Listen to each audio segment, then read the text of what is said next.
Wednesday, October 2nd, 2024, 6 p.m. in the meeting room at Seekonk Town Hall, 100 Peck Street. Mass General Law, Chapter 38, subsection 20F requires any person recording must notify the chair at the beginning of the meeting. Seeing no one, thank you. All Board of Selectmen meetings are recorded via audio and video. We'll call the meeting to order at 6 p.m. Pledge of Allegiance and moment of silence, please. I pledge allegiance to the flag of the United States of America and to the republic for which it stands, one nation, under God, indivisible, with liberty and justice for all.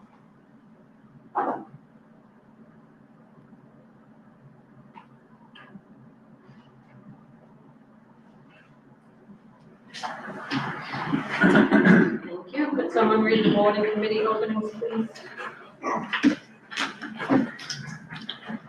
Volunteers are needed on the following: Board of Registrars, 1 Board of Selectmen appointment; Capital Improvement Committee, 3 Board of Selectmen, 2 Moderator; Commission on Disability, 5 of 13 Board of Selectmen; Cultural Council, 1 Board of Selectmen; Economic Development Committee, 5 Board of Selectmen; Energy Committee, 4 Board of Selectmen; Historical Commission, 2 Board of Selectmen; Parks and Recreation, 1 Board of Selectmen; Recycling Committee, 2 Board of Selectmen; Veterans Council, 1 Board of Selectmen; Zoning Board of Appeals, 1 alternate. Thank you. Priority matters, accept a donation in the amount of $500 from Harper Galligan for the animal shelter.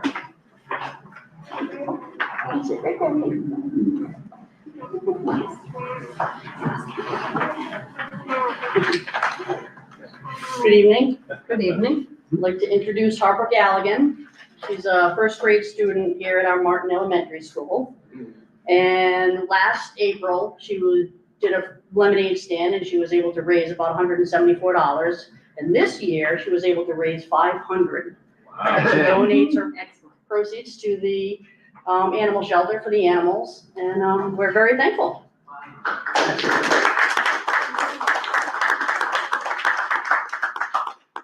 Thank you. The town of Seekonk, Massachusetts, in recognition of Harper Galligan, whereas Harper Galligan organized a lemonade fundraiser event to raise money to help the Seekonk Animal Shelter, and whereas Harper Galligan collected a total of $500 from many supporters and donated the funds to the town of Seekonk's Animal Shelter, and now therefore be it ordered and resolved that the town of Seekonk Select Board hereby recognizes, thanks, and extends their sincere gratitude to Harper Galligan for the generous donation to the Seekonk community, given the 2nd day of October 2024. Thank you.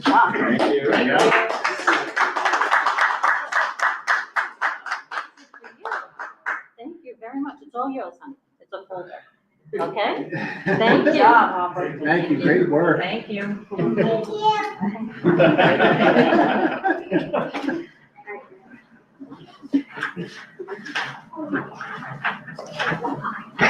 Good job. Okay, the second one, priority matters number 2, the applicant withdrew today, so we're going to skip right over that. Number 3, consider accepting the list of various donations to the animal shelter. Do you want to say anything? Just thankful for all the people who donate very generously. Yes, Appreciate it. there was a total of $2,760, and Ms. Russo would also like to extend her sympathy to all who have donated in memory of a loved one, and as always, a heartfelt thank you to all who support the animals. Absolutely. Thank you all. Thank you. Thank you. Good night. Thank you. Community speaks, is there anyone out there? Step right up here, sir. Give us your name first, please. My name is Andrew Grossman. I live at 393 Fall River Avenue in Seekonk. Is that Grossman? Yes, Grossman. Okay, go ahead, sir. Okay. I've lived at 393 Fall River Avenue since 1998. During that entire time, or for most of it, it was a country club, a gym, an antique store, and the Gristmill restaurant. There was never any issues with noise. This summer, since the opening of the Macaw Country Club, it has been impossible to spend time in my own backyard because of the music blasting out of there. And if you're not familiar with where I am, you know the yellow house across from the antique store, right? I'm behind that house, okay? So they are more than the whole length of my driveway, the entire parking lot, okay? So I have tried to be pleasant, gone over there, asked them about the music. They just say that they are within the decibel limit allotted by the town. That is also what the police tell me, so I have a few questions about that. How is that decibel limit determined? Does it take into account like the incredible new sound systems, the bass? I mean, I can feel the vibration of the bass in my backyard, okay? And I messaged with my neighbors the other day, because I have written a letter about this. I don't know if anyone has read it. Who is a young couple who just shelled out more than $500,000 to buy that white cape at the entrance of my driveway. And I said to them, is this bothering you? And this is what they said. It does bother us, and we'd be happy to sign on to your letter or do anything. Will hates it more than you could ever know, and I'm extremely bummed about the eco-destruction. Okay? So not only is that going on, but then the antique store decided that they were gonna have outdoor concerts. And literally, I walk over there, there is 2 people sitting in the audience, and they are blasting music so loud that I can't even I have to close the windows of my house. And now the gristmill is having outdoor music. Now, they have an interesting situation because they bought the house across the street, which is now an Airbnb. So they can make as much noise as they want, and that person is not complaining. But just suffice it to say, I welcome any of you to come stand in my yard when this is going on, and you tell me, would you buy this property? Would you buy my house? You wouldn't. So I don't know, but something needs to be done because I'm entitled to enjoy my property unmolested by other people's incredibly loud music. And I'll just finish by saying that when I've gone over there to talk to the Macaw Country Club, and the music is blasting so loud that you have to shout in order for the guy to even hear you, there's not even anyone in there. There's like 10 people. So they clearly have no interest in being good neighbors or anything, because I know from what I've heard from the town bulletin board or whatever, that I'm not the only one complaining about this. So, all right, I know you can't respond, but. Well, I am gonna respond to you, and I'm gonna let you know that we do have your letter. We do have some complaints. We have discussed this a little with the police chief. I was talking to the town administrator today. The police chief is on vacation. We are gonna have a meeting with him when he gets back and collectively see what we can do.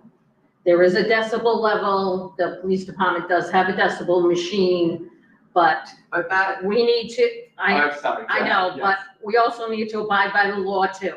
So we're gonna get together, and don't think your complaints are going unheeded. Can I ask you, because I know we're not supposed to have a conversation, but like, does anything supersede this quote unquote somewhat completely arbitrary law that doesn't really seem to, I mean, if the point of a sound limit is to not disrupt your neighbor's life, and within the sound limit, it is disrupting all these neighbors' lives, then what does that mean? You know, and how can we say, oh, well, that's just the law? Because I also feel like if this doesn't change, you're gonna need to reassess my property, because it's not gonna be worth anything.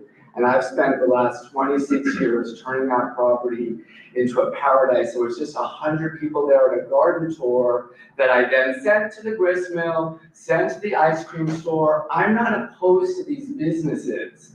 I go to the grist mill. I support these. I was happy when, like, when I thought, oh, a country club's moving in, great, it's nice that that's not just empty. I'm not like some crazy person who doesn't want business. And if it's 4th of July, Memorial Day, whatever it is, of course, it's a party, well, whatever. But if I can't be in my house without being molested by throbbing, thumping music as though someone cranked up their music and parked their car right underneath your window, okay.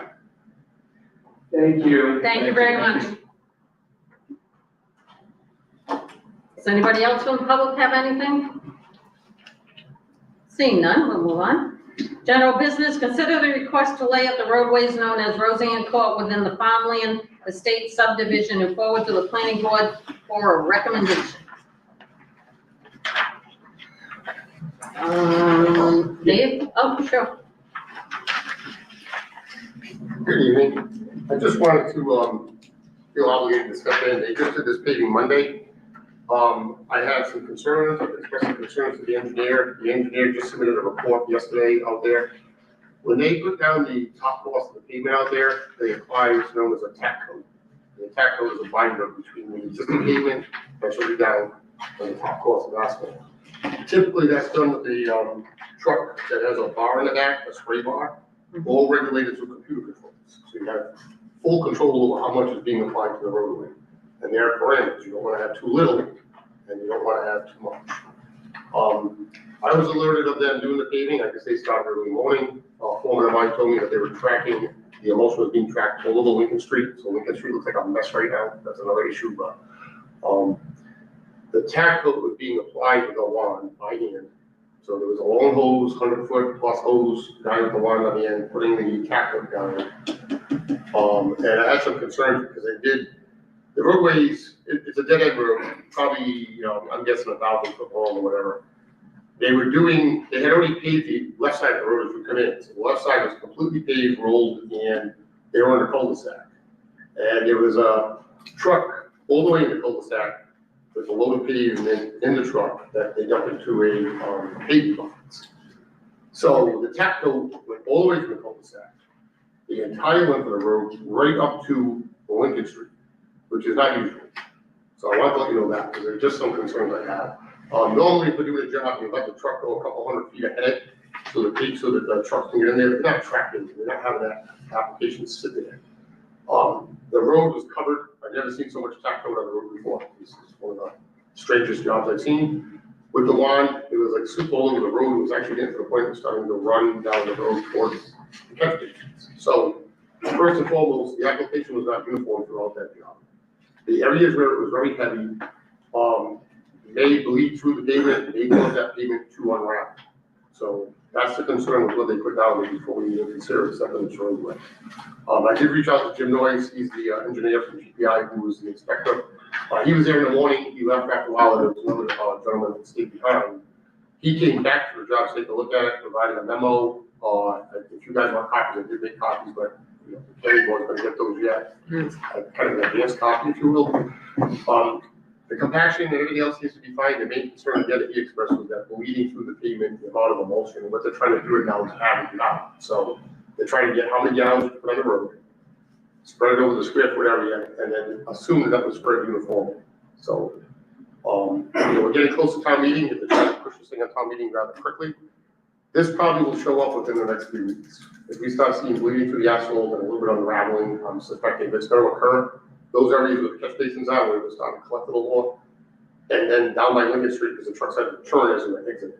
That's going to take a lot of abuse right now. So I just suggest that a couple things, and I talked about this with Jim Noyes.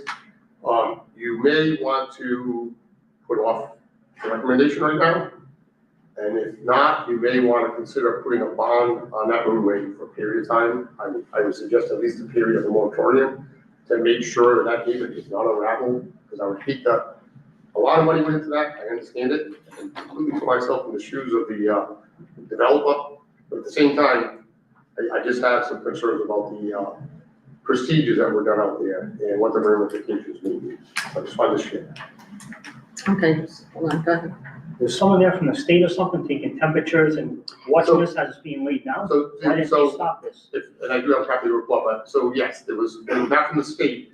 We have the planning board, hired an engineering firm to oversee the construction. So when they- Yeah, from the day that they start doing the construction, especially when they're putting down yeah, they pavement, should when know they're they're putting down. measuring, So taking they were there, temperatures and they everything. were there taking temperatures, they did compaction tests. So everything else looks okay. But they didn't stop at the overflowing of tack coat? I don't know if the engineer didn't realize because of the bend of the roadway, he may not have realized how far that tack truck was. Because he was doing the readings, he was watching the operations at the blocks, paving blocks. But the way you're describing it was almost, they put too much, it was like a soupy condition. Again, there's pictures, if you want to take a quick look through the report, I did Well, I'm copies. just curious why that guy didn't put a stop to it. Again, it was the one inspector there, especially when I can only speak to when I got there, right? When I got there, I didn't see any paving truck, it was not even visible, so I walked the entire length of the street and the grass side and the other side to see kind of what was going on. Because I saw the tech go all the way down the street as far as I could see, and it was around the corner. So where the cul-de-sac is, it's probably only maybe a few hundred feet before it turns the corner. He may not have been aware because he couldn't see the truck. He may, and I'm not gonna make excuses for anybody, but I'm just putting myself up there when I was there at that particular time. He may not have been aware how far that they were tacking that roadway, but I'll tell you, I've never seen tack put on a roadway where the truck is driving. No, but if he's walking with the paver and everything, 'cause he's gonna be taking temperatures as it's coming off the Yeah. truck and down the Eventually, pavement. he probably You should have did, seen the tack coat 2 feet in front of the I pavement. don't want to debate that. At the point that I made phone calls, because I got a hold of Jim Noyes, he contacted the inspector, he let him know what was going on, everybody was kind of on board that the tack coat was all over the street. We even talked about shutting down the job because liability. I mean, I went so far as to send pictures, I called Sean when I get out there. I got off the phone rather quickly because I was kind of, I have a little bit of pride and care about what the heck's going on, so I'll call you right back. I videotaped and I wanted to capture what was happening at that moment. Debated about shutting it down, there's just too many legal ramifications. And then the tack goes down now, residents are coming home. There is tacking on Lincoln Street. I do want to share, if you've been by here, you're going to see very heavy tracks called asphalt from that development onto Lincoln Street. The trucks also went across the Kathleen Drive, I don't know why, that's the subdivision across the roadway, don't know why. But the only good news with that is that asphalt on the road that's there that looks horrible will kind of dissipate, the sunshine's gonna hit it, it'll wear out, it's not gonna cause any problems, the road, it just looks horrible. But the concern I have right now is a roadway that must be accepted. And I can tell you, I've never seen, I personally have never seen them use a hand one. And apparently that's acceptable, but you really, you've got to convince somebody that you're putting it down correctly. Okay, hold on, Dave. And Mr. Cabral, so you just answered one of my questions, which was the damage to Lincoln Street, right? So you're confident that's gonna wear off and that there's not gonna be. That's, yeah, everyone, the engineer did a little more research to look into that and assured me, I mean, it's not gonna look great, right? We got the heavy tracking out there, it obliterated some of the paper markings that were getting a little bit faded anyway, why it's, It'll eventually wear off. it'll wear off. It's just, it really wasn't necessary. That's the problem I have with it. Like, when I do roadway project, and I'm used to having we hire contractors that are, they don't do it.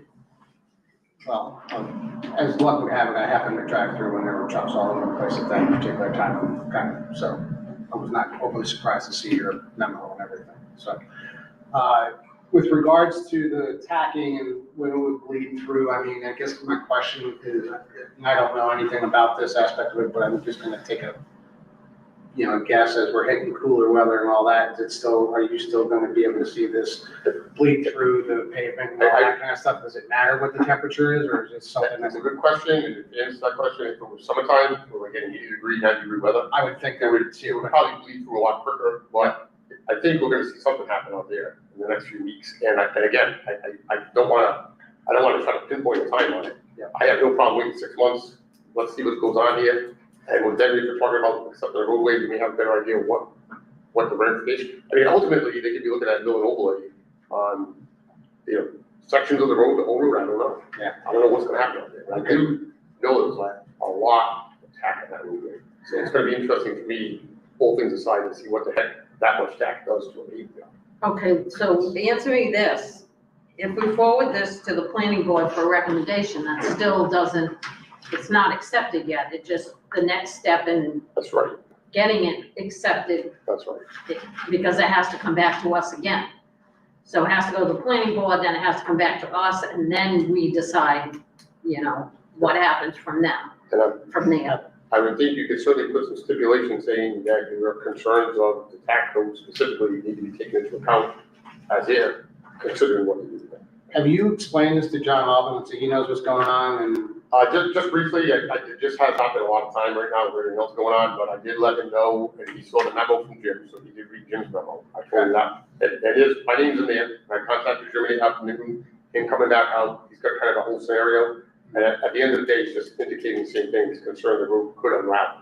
because I think ultimately, at the end of the day, if planning knows that this is on the table, right, then they're likely to be the ones that are gonna stick the initial conditions on. If they do not, then it falls on us to have those kinds of conversations. But Yeah, and my goal here is more just to get the information out. I would not want, I wouldn't be sitting here today just pretending nothing happened. I want you to know what occurred, what my concerns are, and you guys handle that for me, but at least get the information here, so you have an informed decision. And the planning board will have the same memo.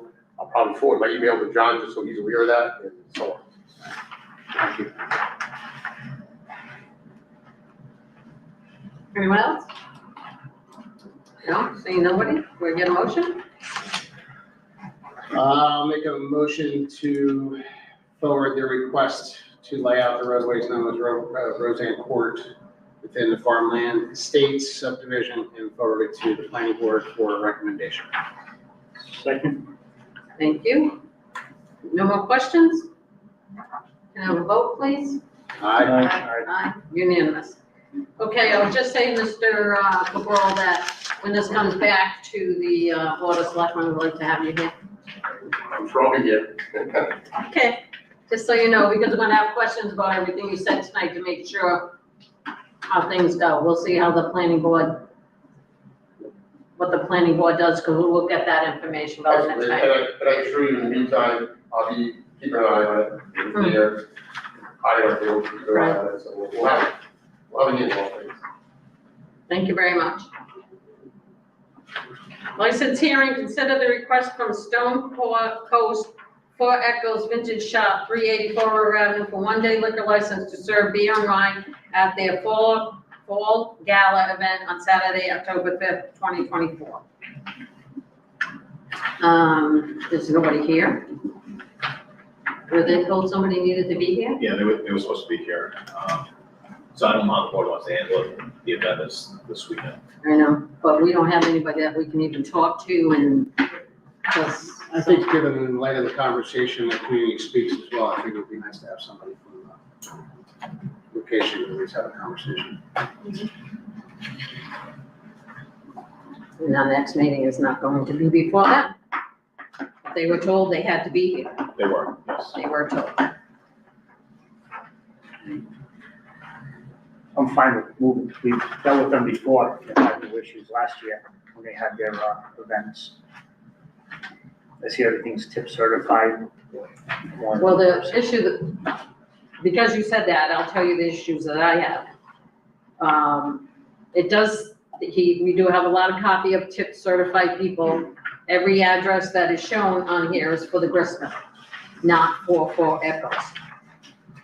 4 Echoes, even though they are going to do it alongside the gristmill, is a separate business. So I had questions about the serving of the beer and the wine. I had remarks about the traveling of beer and wine from one location to another, which can't be done. I just don't know if they know exactly what their responsibilities are asking for this. And I don't know if anything happened last year or not. That's, that wouldn't even be something that I asked, because the police department did do the checkoff list, so they had no reason that it shouldn't be granted. But I have had some questions that I would have liked answered before I agreed on the license. And if they were notified that they should be here, if somebody shows up within the time of our meeting, then we can bring this up again. How does the other board members feel? I'm good with that. I'm good with it. Yeah, that's fine. With me, what I said Yes. about waiting? Yes. Okay. Okay, so with nobody present for the license hearing, we'll move on to C. Consider the amendments to sections 1.3, 2.12.3, 4.2, and 4.3 of the zoning bylaws and forward to the planning board for a public hearing for possible approval at town meeting. As everybody sees, these are some amendments that have to do with compliance with General Law, Chapter 40, Section 5, and zoning bylaws of the town of Seekonk in compliance with the Zoning Enabling Act, Massachusetts General Law, Chapter 40A. So this would be also, These are just another formality to go to planning before it comes back to us, correct? Right. All right.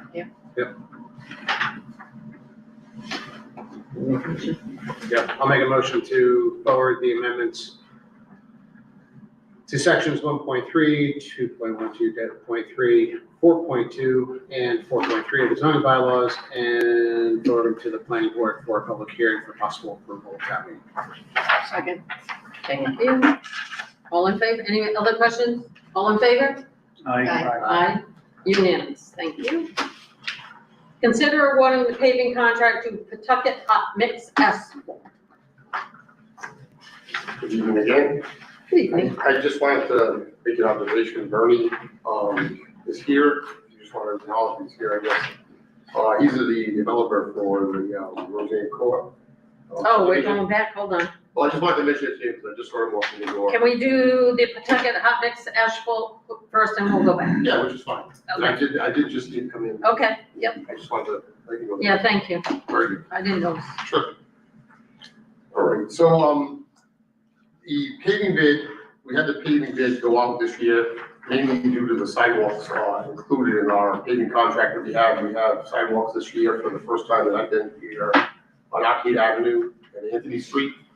And the contract, the original contract was expiring and it had 1-year extensions on it, but there were no pay provisions other than paving and tonnage, for that. It created a little bit of an issue trying to extend the existing contract into this year for those disabilities. With that said, we went out to bid. GPI ended up doing the bid, with me in conjunction to get the specs correct and everything else we needed out there to make sure these sidewalks get it put in correctly. So we went out to bid. For different reasons, it went out a little bit later. We had the bid opening in September. I did provide you in the packet the 3 low bids. Actually, there were 4 bidders on there. We provided a listing to Mass DOT. So we had, there were 4 bids that we received. It was Pawtucket Hot Mix Asphalt, T. Miozzi, PJ Keating, and J.H. Lynch. We submitted the 3 lowest bids to Mass DOT, which is what's required, which was Pawtucket Hot Mix, PJ Keating, and Lynch. And everything is all checked out. They're all pre-qualified with Mass DOT. Pawtucket Hot Mix Asphalt has been our paver over the past 3 or 4 years in town doing work. So they really did good work. Their bid was low. If you have that, you can see they came in rather low. They bid a couple of items as dollar items to kind of make sure that they will, put themselves in a better position to get the job. So they enjoyed working here apparently, with that said, and the quality of work is good.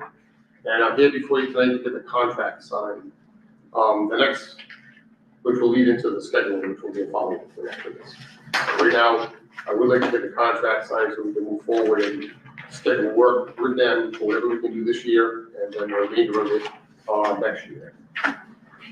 When does the contract end? When did it, oh, So this contract, if we sign this contract, this is gonna carry me through 2025 with a 1-year extension, which I would probably say we're gonna do with them. are we doing calendar year? It's gonna be through the end of December, in the agreement, or the bid that went out through the end of December of 2026 would include the 1-year extension. Right. All right. Have you gotten any complaints on during the last contract? Not from their work. They actually work very, very well. They did some work up on Eagle Way and Fairway, which had to do with preparing a lot of catch basin structures out there, which we just didn't have the manpower to do. And advance the paving, they've been very good to work with. Okay. And that's contract for very specific roads and it's not like an open-ended contract. It's, so, in the I end, know of we it, did. I gave them this, they have the same listing, so we have, this is gonna be hopefully through December of 2026. We gave them a paving program for 2024, this year's paving, next year's paving, and then the following year is just listed as to be determined. Okay. And we did sort of put some quantities in the counts to kind of have them bid it, which is just quantities for estimating. So we have this year's roadway program and next year's roadway program in there in funding. Okay. Any other questions, anyone? Seeing none, motion. Make a motion to award the paving contract to Pawtucket Hot Mix Asphalt as presented. Second. Thank you for the second. Any questions? No, all in favor? Aye. Aye, unanimous. Thank you. And it just- Hold on a second. Yep. Mr. Mastro Petro, Yes. we have, passed the, roadway over to the planning board. Okay? Yep. So the planning board will get it and then it'll come back to us. So I'm all set? Yes, Perfect. yes, I just want, there have been some questions, so I think you need to talk to Mr. Cabral about them, just so you'll have the heads up of what we discussed at the meeting, okay? Sure. Okay, And to be clear, you're all set in regards of, it's gone from us and referred over to planning. Planning will review, and if they have any recommendations, it comes back to us again before it goes over to town meeting. So there's, at least this step tonight is taken care of, but there's still a few more steps before you go all the way through, Right, just so you know. very good, thank you. Okay, didn't want you to be confused. okay, go ahead with the update on the paving. I was just gonna make one observation, I know it looks like Sean has the copies of it, I did leave 3 copies for signature by the board members for the contract, the Hot Mix Asphalt.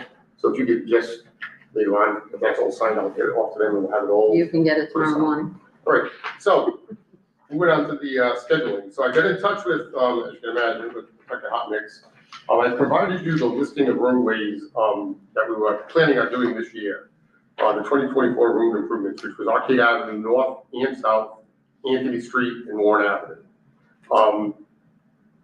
Warren Avenue, they can still do this year. They told me that they could do that early November. They were hoping it was gonna be October, but I called, yesterday. And early November, they could schedule Warren Avenue, which is in Illinois. So I would like to move forward with that, but we'll have discussion on the others too. In terms of the other roadways here, Arcade Avenue North, which is a section between Route 152 and 44, I would not recommend we do that while school's in session. And I've had conversations with them. I believe some members have expressed the same concerns back when I introduced that. With that said, they would be looking to do Arcade Avenue North and South and Anthony Street while school is not in session during the summer, and get those roads done in that winter time, specifically those 3 roadways. Anthony Street may not be as critical because it's not in school, doesn't have all the bus traffic, kind of where they are, but, that would be what they would try to do. So I'm also gonna try to work here with you to figure out what restrictions I may need to put on them if you have any, specifically on those 3 roadways. They're also gonna be able to do all of 2025 road improvements next year. Oak Hill Avenue, Barbary, Holly, and Deer Hill Road. I did want to make one little note about Barbary, Holly, and Deer Hill Road. In the past, we've only had contract out for mill and overlay and full depth reclamation, 2 different processes we do. These 3 roads listed on there, Barbary, Holly, and Deer Hill Road, have very little asphalt on them. So with that said, I met with the engineer, Jim Noyes, we took a ride on these roadways, and he recommended we do pavement reconstruction. Not as expensive generally, if the base is pretty good, so we're probably gonna save a little money, and that is included in this spec that we just went out with. What So does hopefully, FDR stand for? what's that? FDR, what is it? Full depth reclamation. And that's a process where they grind everything in place, they go down about 16 to 18 inches, and they just work it all over. Okay, These other 3 ways hopefully will be a little bit cheaper, so in a nutshell, I'll keep it as simple as that. The work will probably be a little bit less, and we have money to cover it all anyway. Did you, just for clarification, you said it was built into this, so what assumption's built in, that it's, the base is good or the base is not good? Well, when they get out there, what they'll do is they'll strip off the asphalt, because we know it's less than 2 inches. So they're just gonna strip off the asphalt, and then they'll assess what they have in for a base by doing a couple of borings. And if the soil is good, they can reuse it. They may have to regrade a little bit here and there, with the processed gravel before they put the binder down. They're gonna have to put down probably, they're still probably gonna put down 5 or 4.5 inches of pavement. Probably gonna put down a decent base of 3 inches, and then 1.5 to 2 inches on top of that, so. The cost of the asphalt's the same, it's getting the substance ready. No, right, so I'm just trying to figure out if they go in there on the basis is not what they thought it was, that's gonna drive up the. Then it'll be more in line with what full depth reclamation is. And I just wanted the board to know, we estimated as if we were gonna be done as full depth reclamation. Okay, that's what I was trying to get the Yeah, clarification. Yeah. absolutely. Okay. And Yeah. I kind of cut the, a little bit short, but yes, Yeah. for your logic, we Yeah. estimated with a full depth reclamation. Worst case scenario. Yes, absolutely. So, we're a little behind this year because of how things transpired. We want to make sure these sidewalks get done correctly out there. And the good news is by next year, we should have all these roads done. And then the main concern again is whether or not we want to put any stipulations like on Oak Hill Avenue. I would think not, but again, we ran into paving after COVID, we went through December. And we can't always get roads done when school's not in session because we're competing with everybody. Even letting them know that we're going to be signing this today, they still couldn't get paving done until November. And I didn't know if I was even going to close out depending on the backlog. So, if there are any other restrictions, I just like that noted so I can work with the contractor. And then I'll come back, through short, I can give you an update that the paving is going to be as stated here tonight. Well, by the looks of it, just from what I see, the 2025 road listing may be easier to complete first while school's in session, because then you really only have to worry about buses getting through. Whereas the other Arcade Avenue, Anthony Street, that's a little bit more than buses. So That's for like the full school traffic, so, absolutely. And I was, what I would like to look at this in the, I would look at all these roadways as 1 year's worth of paving. And whether they can start out here in April, doing roads like Oak Hill Avenue, or Right. I'll look at kind of, you get to work there, Right. tell me how you want to go about it. That's how I want to handle it, because we have the opportunity to get out the door now. That's why I'm called, and I'm going to be meeting after this meeting tonight, have a conversation so we can have a discussion on scheduling Seekonk's work. And if they can get me in the spring, we're going to try to get stuff done early, so we're not going to be impeded by bad weather and other things that are just unforeseen. So yeah. that's how I handle it. They'll come up with a schedule. The window we have to keep an eye on is, like you said, the Lockheed Avenue and Indian Street, be done when school's not in session, and they'll work that out. Do we know when school ends this year?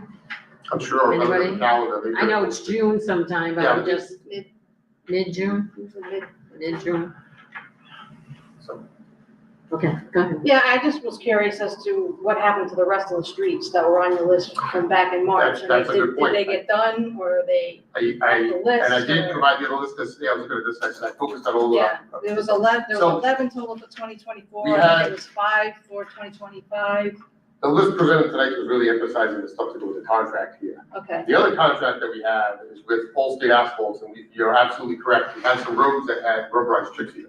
Yep, Correct.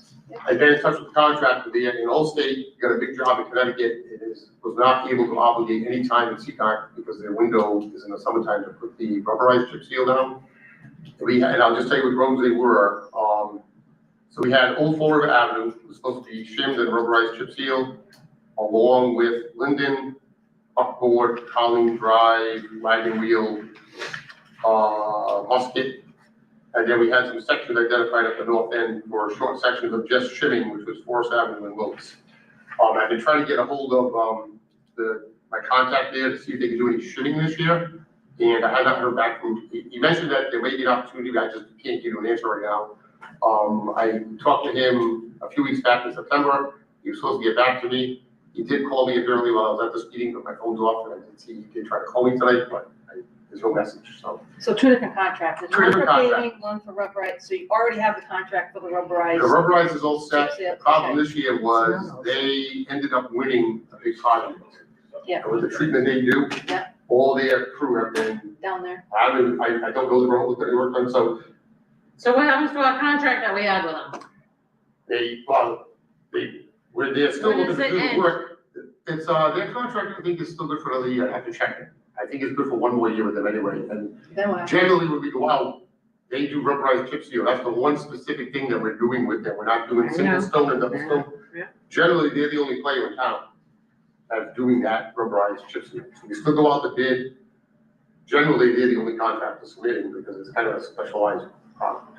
But this year was just first time in 17 years I've been here that they couldn't do chip seal for the town, but it's because they landed a big contract in Connecticut that they went after. So I'm sure they let Rehoboth know. I don't know if Rehoboth's got any work done. I haven't had a chance to call the superintendent, but generally they try to do Seekonk and Rehoboth together because we're right here. And they'll stockpile things and they'll just come in into both of them and go. So just first time in a long time that this particular process didn't come through. I guess the good news is those roads are holding up okay, and I hope to get some word back from Sean on when they can come in here. And I'll tell you, they can still shim.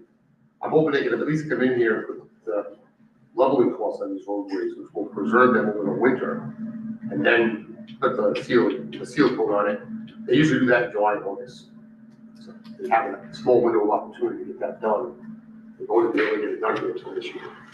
So there's no you can't get like a obligation from them to say that they can do it at a certain time? I know they have the big contract, but like if they can't do it and these roads can't be. Absolutely not. You move on I'm with doing other the same thing here. I'm trying to schedule with Peter Robbins from Allstate right now. Yeah. And he's done a lot. Seekonk and Rehoboth has done a lot with it, so. Until I get a hold of them though directly, I can't tell you that I have a schedule in place because I don't have anything in place right now. He did mention to me he was gonna be looking into seeing if he could do the shimming this year, which is the first step in the process, which would be fantastic. Because if you get the shimming done this year, then next year, these roadways are a lot of days. You probably get all these roads done in a short order of time, and there's not really a lot of mileage. These roads are kind of small little neighborhood, there, Colleen and those other ones. But if I had an indication you could get the shimming done, it's a better indication you're gonna get the rubberized chip seal done next year. But I just don't have an answer for you tonight. I have one more question. The Forest Ave and Willis Ave, the ones that you said were short sections, I kind of have a note here that says it was gonna be done by DPW. Is that still the case or no? We did one little section. This is actually been by us. I went out there and looked at it. It needs to be done a little bit Okay. more, just because of the size of what they have to do out there. We can't handle it. It's a Okay. little machine. I'm updating my note then. Good, thanks, Dave. Okay, next, Roger, well, question, Paul. Did you make any leeway with the railroad company? They're gonna be doing Oak Hill Ave? So that's a big bet now. it is a sore spot. I had Frank reach out and we reached out. They were actually supposed to go and do Pine Street first. We had all set up. They were out there to do Pine Street. Yeah. They had mixed in the truck, and then someone talked to the big boss, and he said, "You're not doing that job," because he didn't think it was worthy of doing it, on Pine Street. Oak Hill Avenue, they telling me it's a different railroad owner, so not, Providence Western Railroad. I had no contacts, so I asked Jim, and I don't know where we are right now, we're trying to make out the contact with this. I don't have an answer for you right now on Oak Hill Avenue, and that's the rubberized across the roadway, it's a little bit different, so I know, they're one of the toughest utilities to deal with, because they're on their own. Do what you guys did 20 years ago, rip it out, lumen up, maybe sign up for That's Frank's meant to do with that, and I haven't prevented anymore. Listen, I don't even know if that's being used, it's weird, because they have the numbers on the tracks that you could call, and the indication to me was it's still Providence Oyster Railroad. Because Oak Street and the other locations, they have the blue symbol right there, call this number, and then it goes to them, it's almost, I don't know the real answer, and I don't really have anybody up there I can talk to. We are in the background trying to get some more information on that, prior to hopefully the meeting on Oak Hill. It's a mess up there. And,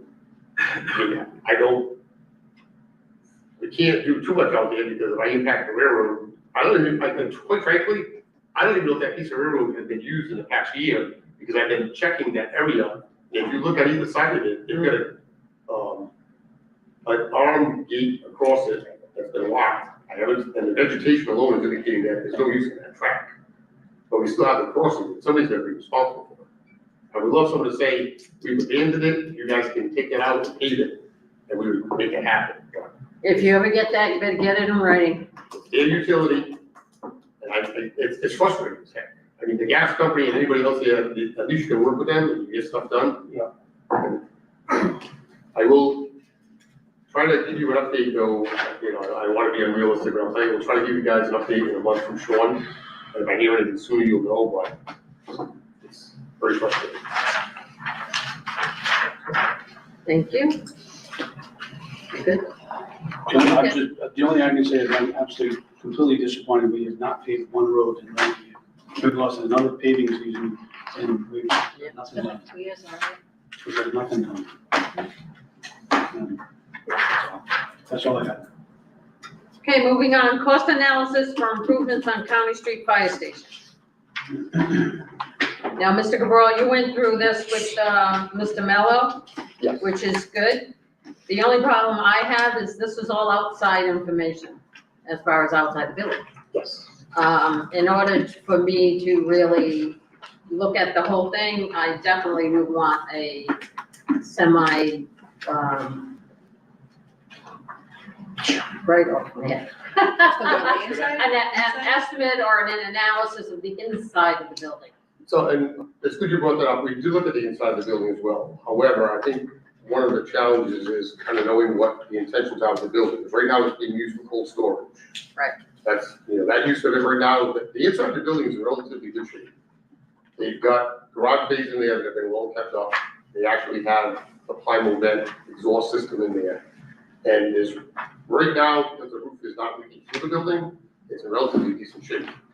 If you, the heating system, there's no heating in that building right now, so you don't have a heating system or air conditioning in there. It's not in there or just not turned on? Well, no, the heating system is There's shot. no heating There's system. none at all. Yeah, there's no, Okay. and actually, years ago, we kind of stopped running, it was costing the town $6,000 a year to heat up a building, with no use, just for oil alone. There's no heating system in that building. The inside of the building though it's constructed well, it's been kept up pretty well over the years with the fire department, in my opinion. It all depends on what you want to use that building for. So we could go out there and look at it again, but if we're looking at it, that you're gonna use it for cold storage, that's one aspect. And that one is probably very easy to accommodate. If you're looking at it now that you're thinking, well, we got cold storage, or we have, I think some of it too is, it's probably one building in town that may have a repurpose, depending on what happens to the DPW. If it doesn't go through, that could be a place to at least store some vehicles or what have you. DPW is using that now for a lot of our recreational, machines, mowers and things like that. We store them in the wintertime indoors. That's what's in there. And they have one, I believe there's one ambulance, one rescue vehicle in that building right now. I think the reason that the board wanted it looked at was because we were looking at the building on School Street that needs to be demolished. So regardless of what that property eventually gets used for, we don't want that building to stay there any longer than it has to, because to me, to us, it was a danger. So what we wanted to know is if this building should be demolished, or if it's savable. No, the At this building, point. the building is certainly safe. Right, the outside, it's hard to do something is now though, because the roof's not leaking. The board outside are all right, the pictures I've got attached to that or whatever. But if we do something right now and preserve the shell of that building's got some, Right, the potential, reserve, right? yeah, But right.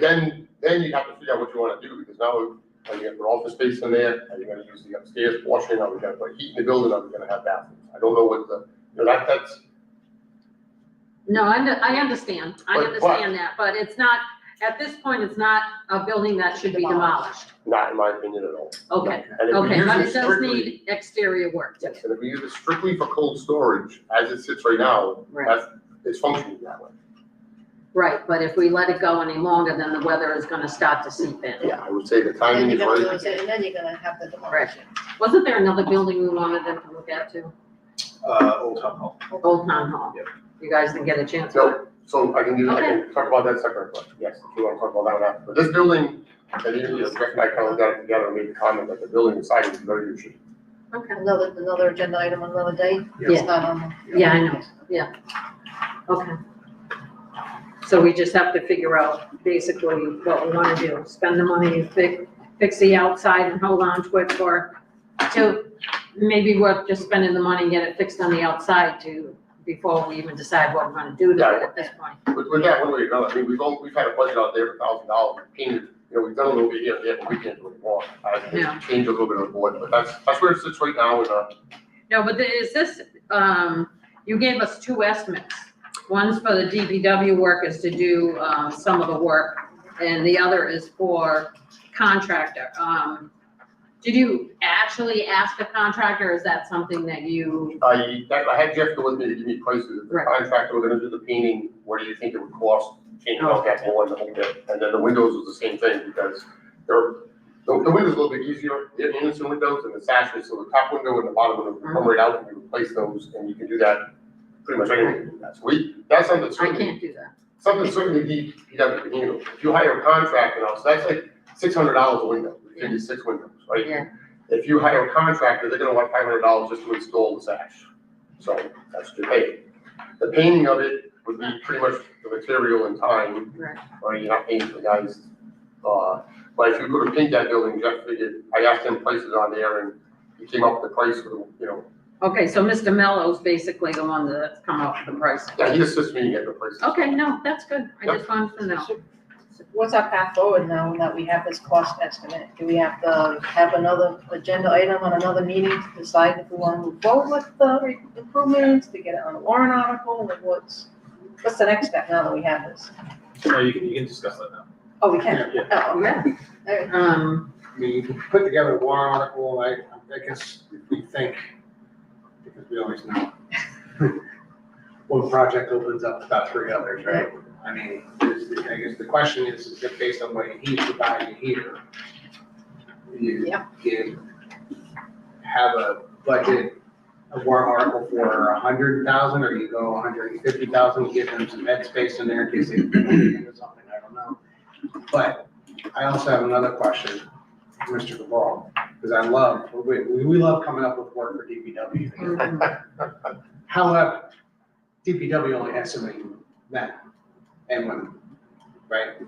So in the grand scheme of things, in the next, call it scope of a year, okay, is this something that is reasonably tackled by the staff like you are right now? And we have a couple open spots and all that, but based on where you are right now, is this something reasonable to expect tackled within a year? So we've got more employees right now. And within a year, it's gonna be tough. I'm not gonna stay here and get it. We could make it happen, but it's probably gonna interfere with something else. Okay, so then let's go back to the, based on what you said here, okay, and saying that, hey, if we take advantage of, if we take care of the exterior, then we can save this building and be in great shape and blah, blah, blah, blah, blah. What do you think we got? Do we have more than a year? 2 years? So let me just back up just a little bit too. The first thing I would recommend you guys do is change out the windows, right? You got some windows that are broken, change the windows out. That's cheap money, that's done. That's a no-brainer. So we can certainly handle that piece of it. Painting the building, the 2 long sides there, I would say probably 2 years for us to get that building done if we were to do it. Well, this is my, Are you asking how long? This is what I'm trying to get to. What I'm trying to get to is, I don't want this board to set, based on what we've heard, I don't want to set expectations on DPW, that if we say, hey, we put on the fall town warrant, $100,000 or 150, whatever the number's gonna be for them to get the work done, that it's gonna be done by a year from now. Because if that reasonably can't get done, and the board has a different set of expectations, then that's probably gonna cost us more money.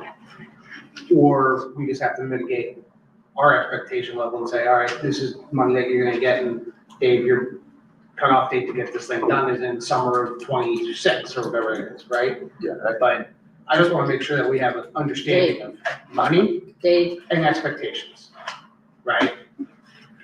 So that's what I just wanna make sure that we're all on the same page. Dave, don't. Okay. Mrs. Posey? I wanted to know what based on this report and your analysis of the building, how long, obviously the longer you put off, the more work you'll have to do.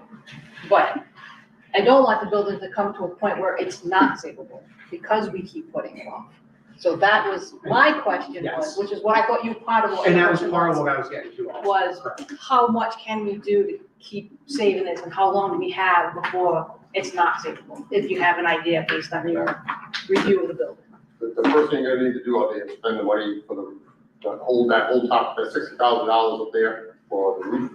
And that's the fascia, the something, the gutters, all that. That's the biggest part, okay. You know, that's, the rod is there, it's gonna get in, the water's gonna get in. You know, I don't know, I know there's birds that are already in the eaves, and I don't know if there's any animals in there, we don't need that space, but it needs to be buttoned up, and the roof is the biggest component. Deciding to probably go 2 years in, at the end of the day, just looking at the prices there, if DPW is gonna do the work, and it's 25, you know, it's $7,500 and you go on outsource and get it done with outside contractor, just working that building from beginning to end and get it done, that's not really a problem. Well, I was gonna say almost close to that same thing. Not that I have anything against your workers or anything, but this is something this town does not stay on top of, is the prevention of deterioration to their buildings. So that's why I wanted to know if this one was needed to really be demolished or it can be saved for short money.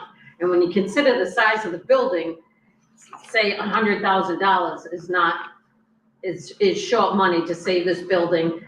And knowing the outlook of this town where it takes them 14 years, 10 years, 20 years to actually do something like a new town hall or new fire complex or whatever, it would be worth the money if we need to get good estimates for this. But I would be all for getting estimates to do this work from an outside contractor on the building as soon as possible. So we can get the money and save the building. Regardless of what we end up doing with it, to me, it would be short money to keep this building from deteriorating anymore. I agree. And this way, like I said, nothing against you, but the contractor will do it quicker than your guys will. And your guys won't be taking off other projects while they're doing this. Because we got a lot of things that need to happen in town. I'm not convinced the roof is 60,000, but that's just me. I think it would probably come in lower. Just, that price goes to all, it's the whole thing, it's the fascia, something, all that. So they were changing out the entire something, Gutters and all that stuff too, right? and, you know, We have to go over, Mr. Yeah, Kadim, for estimates for this. Well, it depends on if we're doing it in phases, if we're just doing the roof, then it would just be 3 quotes. Well, I would do all of Yeah, that, if we, well, if we're gonna do, the whole thing. yeah, well, I think we would have to get. What's the cutoff limit for the bid? I don't think they raised it, right? They did, so I guess, I would have estimated 100,000, yeah, so, because it's 93, yeah. I can't remember, it used to be 50,000 was the line. so we should probably get a true estimate from a contractor to come in and, You think? Right. and give us the actual quote so that we know exactly where it's gonna be and then we can make a determination. Okay, that's good. Good, Mr. Healy? I wouldn't spend any money on the building, that's just me. Because we haven't even determined what we're gonna use the building for, but we're willing to spend $100,000 on the building, we don't even know what we're gonna do with it. Right, Because with no heat, you're gonna be in the same situation in 5 years. So if you guys willing to spend the money, go ahead, save the building, you'll see it get ruined again. so can we get a contractor to go and, We can, yeah. Yeah. So I guess to Selectman Haley's point though, so I guess without any changes, are we looking to also identify the cost for heating the building, or are we still gonna strictly keep it as cold storage? my thought would be to save the building and still use it as cold storage, so we decide what to do. Like I said, nothing was in short order around here. Let's get the costs, right? But I think that I would agree, I mean, bare minimum just to see what the structure, to keep the structure standing, right? Because I would do that, you know, well, as much as I'm hoping and praying that DPW is gonna get past and we're not gonna have any issues, right? Who knows? So. Okay, thank you. okay, we're good. All righty.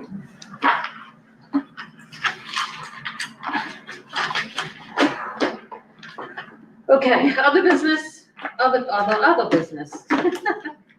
Any topics not reasonably anticipated by the chair 48 hours before the meeting, and I have none. Okay, town administrators report, DDW Committee. The general contractor's bids are due tomorrow. And then for second item is OpenGov.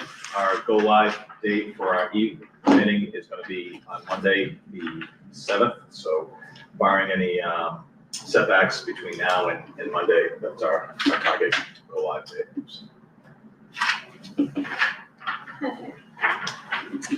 Board of Selectmen liaison reports and comments, accounts payable warrant signed, 540 Arcade Avenue Building Committee report. The plaque is on the wall, if anybody would like to go down there and see it in phase 2. That is the last major project that needed to be done. From here on, presentation will be done at November town meeting, and then the committee will be dissolved at the end of the year. And that's it for 540 Arcade Avenue. TV9? Nothing new to report. We have a meeting tomorrow with the attorney to discuss the counter proposals from the TV9 folks. Good. Bristol County Advisory Board? Nothing new. Nothing. The Dearest Farm Committee report? Yes, as mentioned at the last meeting, tomorrow night is the first public input session, which will be at the Senior Center at 6:30. There'll be a brief presentation by CHA, who's the OPM on the project. They'll kind of go through, give you an overview of the farm, the property, buildings, and there'll be some general overview, some rough ideas as to what we're looking at, but we are looking for community ideas. If there's things that we're not thinking of, or things that we are considering, if you like it, dislike it, all the above. And then all of that input will be absorbed after that meeting, and the committee will then consider all of it and then adapt it for a second meeting, which will take place in November. So it is important, and I do believe that they were going to be posting, we had a meeting on Monday night that they were going to post a survey for those who can't make it. It's about 12 or 13 questions, kind of open-ended, and I think they're going to try to get that put up on the town website. I don't know if they sent that over yet or not, but okay. So please take a quick look at the town website if you can't make it, but want to take a quick look or at least have some ideas on the property. We'd love to hear from you. It's exciting. It's very cool what the potential is here for this farm in this location. So. Seekonk Public Library feasibility study building assessment? I have no. Nothing new? Okay, comments, Mr. Sullivan?